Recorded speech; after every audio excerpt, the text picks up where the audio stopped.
آغا انصاریان کے جملے ہیں حرم میں کہ یا امام رضا ہم کسی جانور سے کم نہیں، ہم آپ کی بارگاہ میں آئے۔ عزیزان محترم، اسی لیے کہتے ہیں خود امام سے کہ جو میری زیارت پہ آئے گا میں چند جگہ پر اس کی زیارت پر آؤں گا۔ اور بڑے بڑے علماء کی سیرت یہ ہوتی تھی کہ حرم جاتے تھے، یہ نہیں کہ حرم میں گئے تو گھنٹوں بیٹھے ہوئے، نہیں، جاتے تھے، بیٹھتے تھے، باہر آ جاتے تھے، پھر جاتے تھے، پھر بیٹھتے تھے، پھر باہر۔ کہا کیوں کر رہے ہیں؟ کہا امام نے خود کہا ہے جتنی دفعہ تم آؤ گے اتنی دفعہ میں آؤں گا۔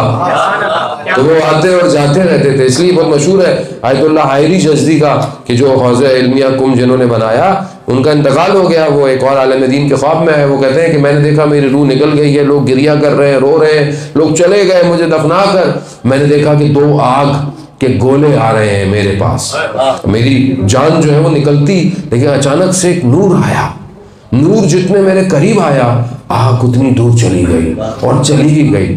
تو میں نے اس نور کا شکریہ کیا کہ اگر آپ نہیں آتے تو میں ہلاک ہو جاتا، آپ کون ہیں؟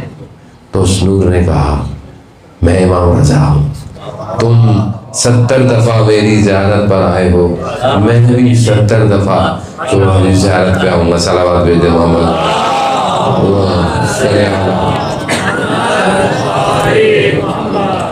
جانے محترم، بہرحال یہ امام رؤوف ہیں، امام مہربان ہیں، اور آپ یقین کریں خدا آپ کو ہم سب کو مولا کے زیارت کی توفیق عطا فرمائے۔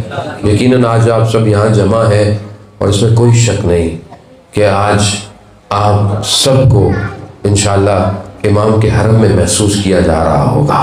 آپ دنیا کے اس کونے میں بیٹھے ہوئے جب امام کا ذکر کر رہے ہیں، کیسے ہو سکتا ہے کہ امام کی نگاہیں ہماری طرف نہ ہوں؟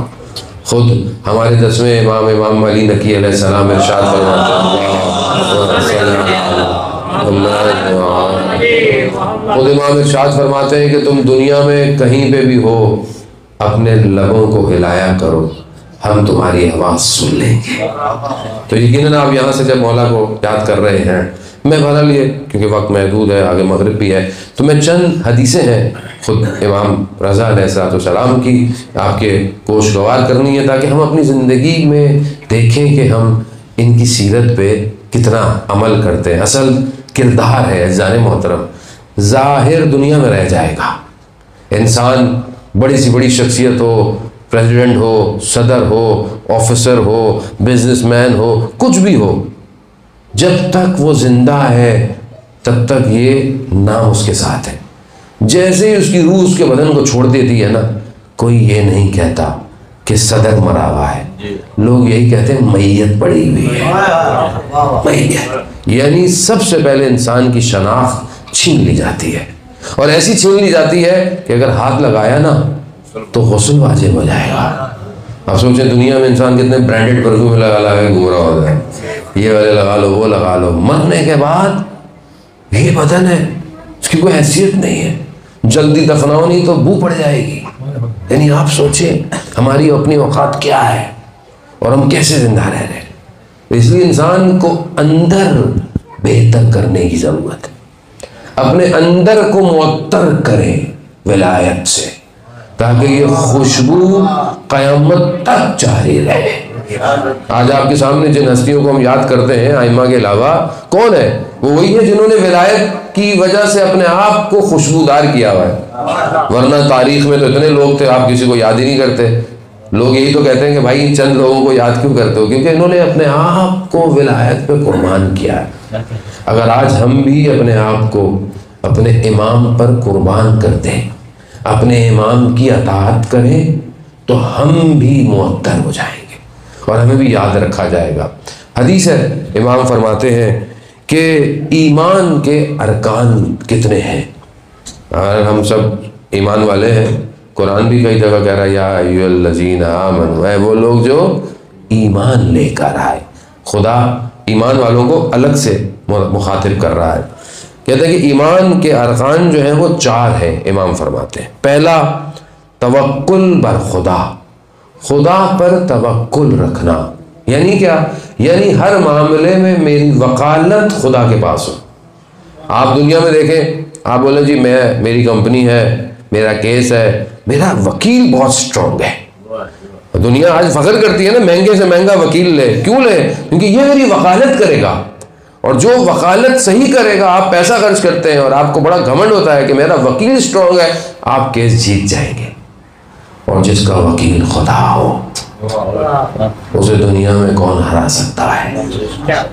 توکل خدا کے صرف.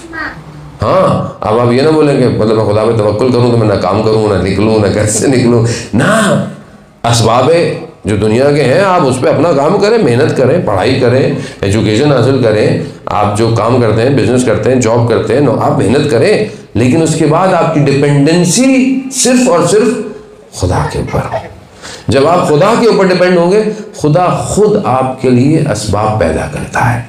یہ آپ اپنی زندگی میں خود اس کو پریکٹیکل دیکھ سکتے ہیں. دوسری جو رکن ہے ایمان کا, وہ رضا بقضائے خدا, یعنی خدا نے جو آپ کی تقدیر پہ لکھ لیا ہے اس پہ راضی ہو جائے. خود ایک اور حدیث ہے امام کی, امام فرماتے ہیں کہ پروردگار یہ کہتا ہے کہ اگر تم میرے کم دیے ہوئے پر راضی ہو جاؤ تو میں تمہارے کم عمل کو قبول کر لوں گا.